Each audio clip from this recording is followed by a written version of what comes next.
Holiday भएकोले हामी चाहिँ सबैजना गार्डनमा सागहरू रोप्न जाँदैछौँ। यो चाहिँ हाम्रो गार्डनको गेट हो है। अनि म चाहिँ गेट खोलेर भित्र जाँदैछु। भित्रहरू गएर म चाहिँ तपाईँहरूलाई हाम्रो गार्डन देखाउँछु। यो चाहिँ सबै हाम्रो सागसब्जीहरू रोपेको छौँ है। अनि यसमा चाहिँ म अब तपाईँलाई ब्याक क्यामेराबाट देखाउँछु। यिनीहरू चाहिँ सबै सागसब्जीहरू हो है। अनि यो चाहिँ रायोको सागहरू हो। अनि उयो चाहिँ धनियाँ हो।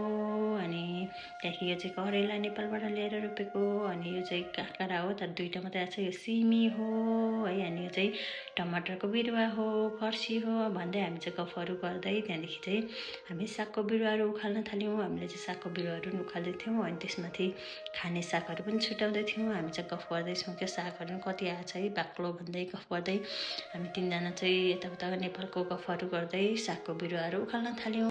त्यहाँदेखि चाहिँ हामी कोदालो लिएर डिलमाथि सागको बिरुवा रोप्ने ठाउँ बनाउन थाल्यौँ। अनि त्यहाँदेखि चाहिँ त्यहाँ बनाइसकेपछि चाहिँ उहाँले चाहिँ खन्न थाल्नुभयो। अनि त्यहाँदेखि चाहिँ म र भेनाले चाहिँ साग रोप्न थाल्यौँ। सागहरू पनि मजाले आएको थियो। अनि अघि उखालेको बिरुवा थियो र राम्ररी रोप्न थाल्यौँ हामी चाहिँ फर्स्टदेखि। त्यसपछि चाहिँ हामीले सागहरू सबै रोपिसकेपछि यति भन्दै तपाईँहरूलाई पनि मेरो भिडियोबाट बाई बाई।